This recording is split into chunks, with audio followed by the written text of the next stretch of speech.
नमस्कार। आपको पता है कि इंडस्ट्रीज कई तरह की होती है। केमिकल इंडस्ट्रीज होती है, डाई इंडस्ट्रीज होती है, जिसमें कई तरह के प्रोडक्ट बनते हैं। तो आज की जो हमारी स्टोरी की स्टार्टिंग है, मैं इसी से कर रहा हूँ। आपको पता है कि इंडस्ट्रीज में कई सारे प्रोडक्ट बनते हैं।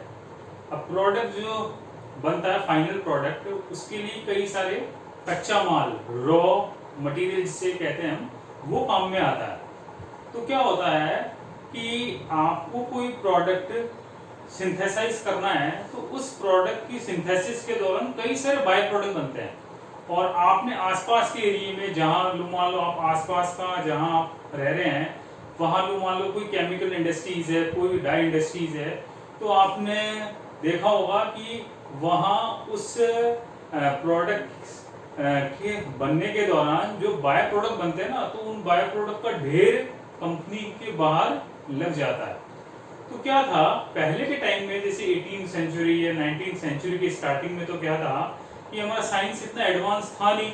जैसे जैसे टाइम बीता, साइंटिफिक टेक्निक्स आई, है ना। तो उस टाइम तो क्या था, इन बाय प्रोडक्ट का क्या सॉल्यूशन हो, डिस्पोजल कैसे हो, ये साइंटिस्ट को पता था नहीं।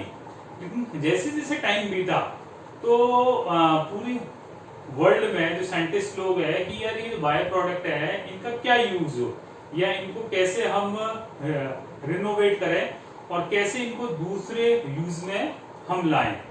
तो कभी कभी ऐसा हुआ, मतलब जैसे जैसे साइंस डेवलप हुई, तो ऐसा पाया गया कि ये जो बाय प्रोडक्ट है, कभी कभी ये इतने यूजफुल हो गए कि इनसे जो प्रॉफिट आया, वो जो ओरिजिनल जो केमिकल था या ओरिजिनल जो प्रोडक्ट फैक्ट्री में सिंथेसाइज हो रहा था, उससे भी डबल और ट्रिपल हो गया।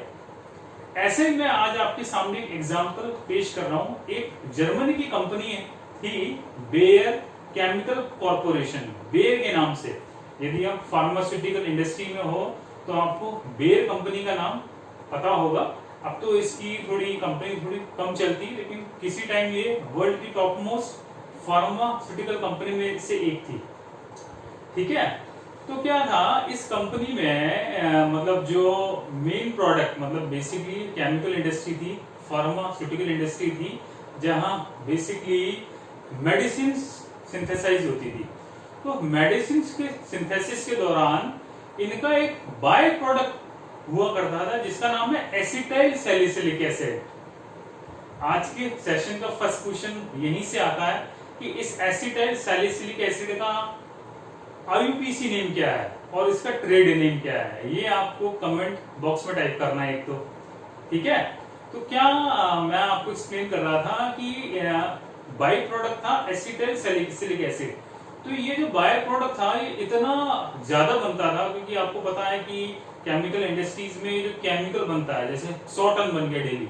100 टन की उस प्लांट की कैपेसिटी थी, तो डेली का 100 टन एसिटाइल सैलिसिलिक एसिड उस कंपनी के बाहर मलबे के रूप में, पहाड़ के रूप में इकट्ठा हो जाता था।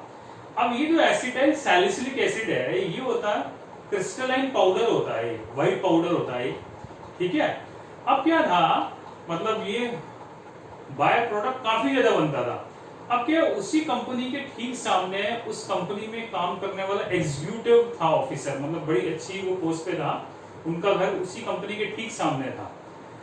विंडो, अब वो जब वो डेली सुबह चाय पीने के लिए विंडो पे आते थे, तो वो देखते थे कि डेली मंडे मॉर्निंग को उस कंपनी में काम करने वाले जो लेबर है, वर्कर क्लास है, उस एसिटाइल सैलिसिलिक एसिड को बोरे में भरकर और ट्रैक्टर में या ट्रक में ले जाते थे।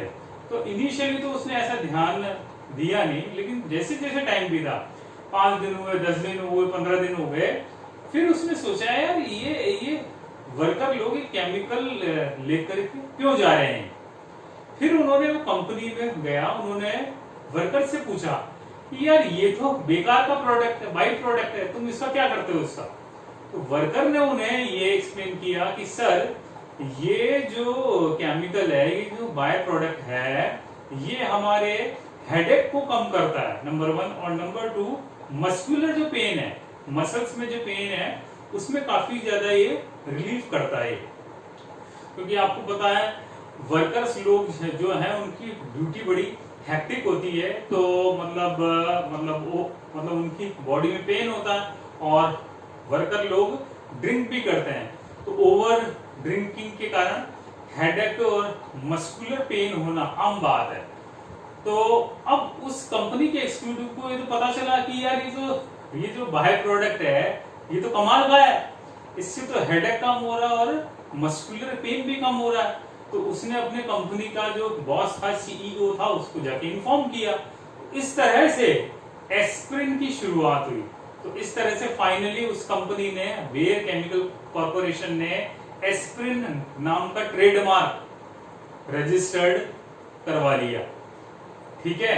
और ये एस्प्रिन से तो उस बेयर कंपनी की इनकम इतनी हुई, मतलब बिलियन और ट्रिलियन डॉलर, कि वो जो बाय प्रोडक्ट था उसका प्रॉफिट ओरिजिनल केमिकल के प्रॉफिट से 2 टाइम 3 टाइम 100 टाइम ज्यादा था। और आपको पता है कि वर्ल्ड में आज की तारीख में भी राइट नाउ की वर्ल्ड में best antibiotic highest selling, best तो ठीक है क्योंकि इसके क्या है, कई सारे ड्रॉबैक भी हैं, साइड इफेक्ट भी हैं कि ये ब्लड को क्या कर देता है, पतला कर देता है।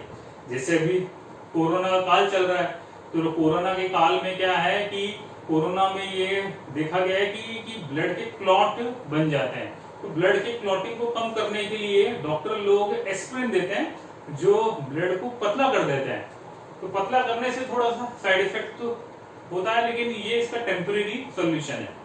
तो इस तरह से एस्प्रिन की खोज हुई। और आप एक बात देखो, आप इस स्टोरी का जो कंक्लूजन, ये जो मैंने पहली स्टोरी सुनाई, इसका कंक्लूजन क्या निकला कि जो बाय प्रोडक्ट है उसका जो प्रॉफिट है वो ओरिजिनल केमिकल से भी जबरदस्त हो गया, नंबर 1। नंबर 2, देखो और क्या आपके एग्जांपल है आपको, है ना, आपको पता होगा कि हमारे अभी राइट नाउ जो इंफ्रास्ट्रक्चर, रोड, हाईवे के जो मिनिस्टर है उनका नाम मिस्टर नितिन गडकरी जी हैं।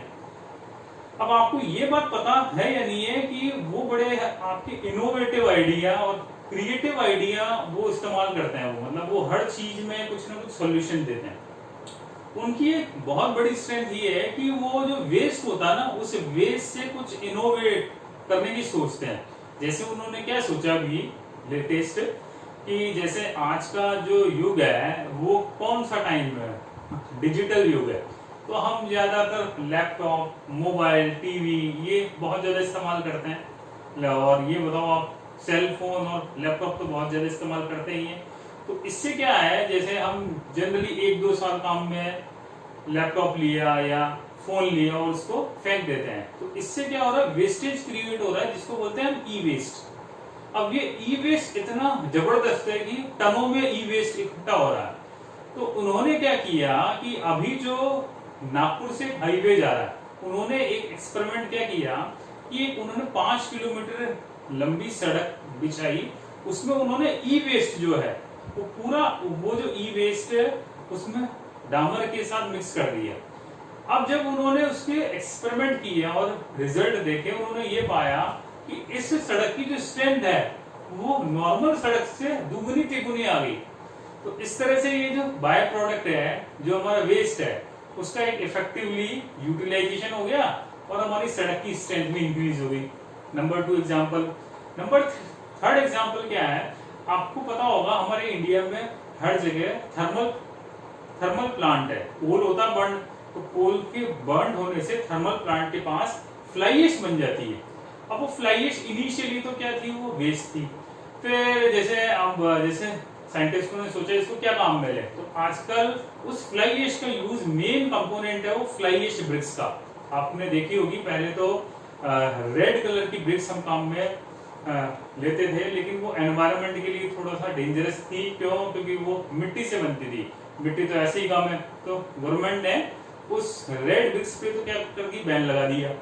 और फ्लाई ऐश ब्रिक्स से, जैसे एसीसी के आपने देखे होंगे ब्लॉक, वो इस्तेमाल होते हैं आजकल। तो उसमें मेन कंपोनेंट फ्लाई ऐश ही है, तो वो जो बाई प्रोडक्ट है वो उसमें काम में आ रहा है, फ्लाई ऐश ब्रिक में। उसकी दो खास बात है। नंबर 1, एक तो वो सिमेट्रिक होती है, नंबर 2 उसकी स्ट्रेंथ नॉर्मल रेड ब्रिक्स से काफी अच्छी खासी होती है, तो उसमें उसको फिट करने में भी टाइम कम लगता है। और दूसरी बात, वो गर्मी में ठंडक और ठंडक में गर्मी का मतलब एहसास देती है, उल्टा इफेक्ट होता है, ये भी उसका प्लस पॉइंट है ना। तो इस तरह से देखो आप, ये बाय प्रोडक्ट भी हमारे काम में आ गया ना, ठीक है। एक तो ये, अब बात आती है कि ये तो मैंने आपको केमिकल इंडस्ट्रीज के मतलब इंडस्ट्रीज के एग्जांपल दिए, एग्जैक्टली सेम जो हमारी जो लाइफ है उसमें भी बाय प्रोडक्ट्स होते हैं, the by product of the life. अब by product of the life क्या है, देखो मैं आपको एक एग्जांपल के थ्रू एक्सप्लेन कर रहा हूं। हमारे पास एक वीक है, एक वीक में तकरीबन हमें 168 आवर्स मिलते हैं। 168 आवर में से मतलब एक एवरेज पर्सन, मतलब आपकी एवरेज पर्सन की कर रहा हूं मैं बात, कि एक एवरेज पर्सन तकरीबन 8 आवर काम करता है। नंबर 2, वो तकरीबन एवरेज है ना, एवरेज 8 आवर वो सोता है, और एवरेज 4 आवर वो खाने पीने में, ड्रेस पहनने में और ट्रैवलिंग में टाइम कंज्यूम करता है।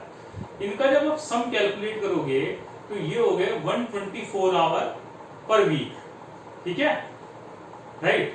तो 168 में से आप 124 को सब्सट्रैक्ट करोगे तो 44 आवर हर एक इंसान के पास, जो एवरेज पर्सन है उसके पास वो बच जाते हैं।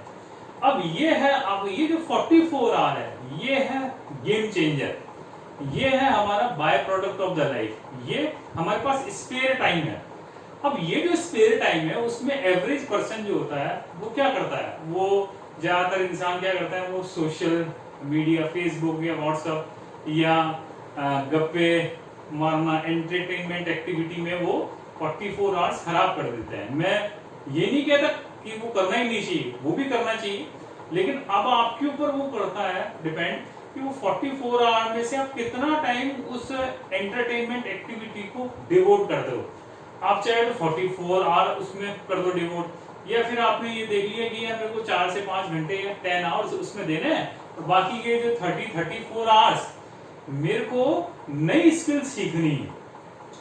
तो मैं आपको क्या एक्सप्लेन करने जा रहा हूं कि जो 44 आवर्स है ये हमारा bye product of the life है, और इसको हमें इफेक्टिवली यूटिलाइज करना है। अब देखो इंडिया में या वर्ल्ड में जो टॉप 20% लोग होते हैं, मतलब जिनकी अर्निंग हाईएस्ट है, जो फेमस अपने फील्ड में और सोसाइटी को भी वो काफी देते हैं, तो वो इन 44 आवर्स पे काफी ज्यादा ध्यान देते हैं। वो इन 44 आवर्स को यूज कैसे करते हैं, वो इसमें लर्न एंड ग्रो करते हैं, वो सीखते हैं और ग्रोथ करते हैं। ये सुनो, लर्न एंड ग्रो टेक्निक, ठीक है।